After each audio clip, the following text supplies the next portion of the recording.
Hello everyone, this is scorekeeper Darius, joined here by Steeelback after a very important win against Rocket, because if you guys would have lost that game, most likely no players for you now. The miracle run is still on the line. In a 1 to 10 scenario, how likely do you think it is that you guys are going to make playoffs at this point? So before this week, we had this miracle run kind of in the head, and but we had definitely a really good week of training, and I feel when we play without any pressure, we are able to play on stage like we do in scrims, and the fact that we're really behind like in the score and that we kind of play like we're not going to playoff, and it gives us like no pressure, so we play better. But I think we have a chance to make it. I think if we keep playing like we do right now, I think we have definitely a good chance. We play versus good teams in scrims, and we usually win most of the scrims. So I'm not very worried. I just want us to not be pressured too much now that we went 2-0, and I think it will be fine, yeah. Speaking of pressure, for example, Rocket today, for them it was a must-win game essentially to keep their playoff streams alive, especially because you guys are now breathing at their necks. So was that just a case of one team playing with no pressure at all, one team having a lot of pressure, and then at the end it kind of faltered for them? And do you think that pressure is like actually super important and it's not talked about enough? I think it depends of players, definitely, how they handle the pressure. I think it probably had a role today on why we won. I think when the team play without pressure, it's always easier. But I think we're the better team overall. And from scrims, like when we scrim Rocket, we usually win like every scrim versus them.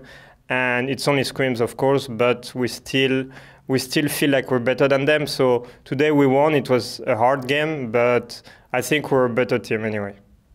Betsy in particular had a very interesting performance, I felt like, because on one hand he was really crucial in the win in team fights and it's split pushing, but he also got caught up in the same way multiple times, and that at the end was really risky. Yeah, so during this week of Scrim, we had a problem on how to close mid-game, the mid-game, and we wanted to play the new style where Betsy split push and we do some 1-3-1.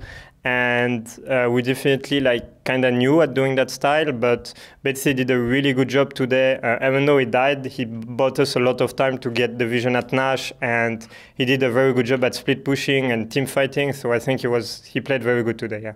Very good, a scapegoat in some ways. Yeah. Now, you personally have also put in quite the numbers. You've received some praise from Medic, for example. That said, you're also usually the person that has to take most of the blame when the team doesn't function. There's been a lot of, I remember, the Foxtrot promiscue thing going on Twitter and stuff. What's your personal take on, having to face criticism from casters and official Riot people and stuff? Well, I think at the beginning of the split and maybe the first split, I wasn't on my top shape that I had before, so people were expecting more of me because before I had really good splits. And I just feel like right now I'm back to my old level. I don't know, I just feel really good at playing right now. And I'm happy that I can finally show. And I think people start to realize that I'm actually doing a good job. I think personally, I've been looking at my games in LCS, and lately I always get ahead and I always pull more damage, and I'm always doing my job, and I feel really good about the state of the game too. Like there is Ezreal, Lucian, Jhin, and all of these champs, I really feel like I master them. So I feel it's a good meta for me, and I put a lot of hard work too. Like when I didn't have that good result and a lot of people were criticizing me, I just stopped going on Twitter and I started working harder.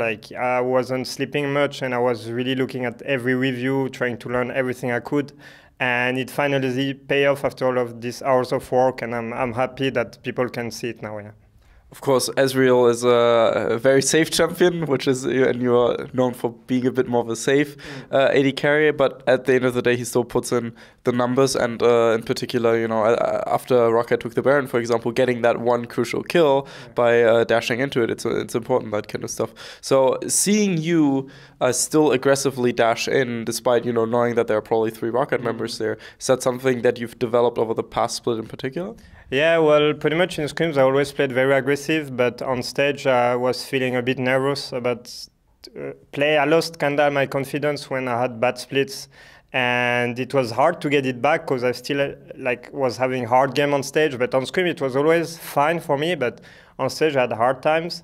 And during since I'm with Mata and I feel very good with him, we are having good game on stage, so my confidence is growing from that, and I'm just in a good circle where I feel really confident and I feel I'm on top shape right now. Did you just call Nix a lot Mata? Actually, I just did, yeah, because he named himself Mata, and even in Scream he names himself Mata, so I'm like, okay, maybe I'm with Mata, and he plays very good too, so maybe. Psychology training there. Yeah, okay, interesting. So what's gonna be your new name then? I don't know, maybe Deft, but Deft? Yeah, maybe Deft, and maybe we'll be better together if we have the same name.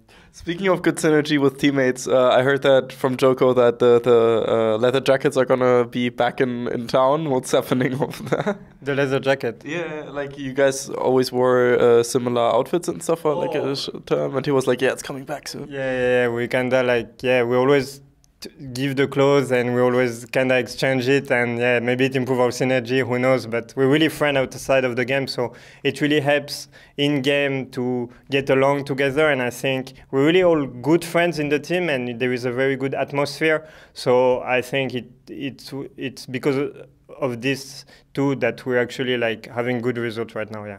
So European Masters is coming back very soon. Of course, France looks like one of the favorites, at least to go in. We don't know what's happening with Origin. So without Origin, Spain probably looks the best, and then comes France. Are you excited to see some of the national teams play? Yeah, definitely. It's going to be exciting. I remember the last European Master. It was actually very good to watch. There was Origin with all the veteran players, and there was so many rookies that were trying to go against them, but it's gonna be, I think this tournament is very good for player that's playing Challenger, because you can show actually that you're good, and a lot of people watch it, and I think it's a very good idea from Riot to have done this kind of tournament, because I feel before this was a bit lacking, this big tournament that you could have in amateur, because there is enough player and enough league to make a really good tournament.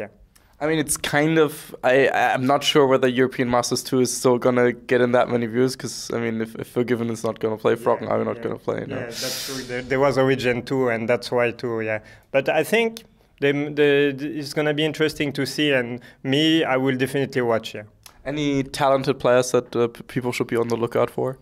Well, we don't really scream amateur team, and when we do, we really win very hard versus them, so it's really hard to tell. I don't follow Challenger scene that much because there wasn't that much tournament, so it's hard for me to tell, but I know that Movie Star Rider is playing very good right now, and Geo in France that are good too, so I'm looking forward to these teams to perform, and I hope France will do a great showing.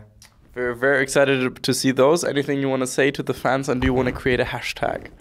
Well, thank you for every fan that supports us, and it means a lot for us. We're gonna try to go playoff. That's what we're aiming for, and the hashtag is Miracle Run. Let's go. Has to be hashtag Miracle Run. Thank you very much. This was Steeelback and goalkeeper Darius, very important, from the Shotcaller. Hope you had a good day. See you then.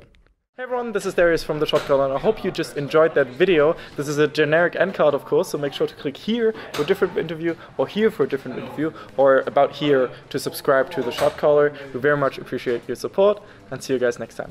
Bye bye.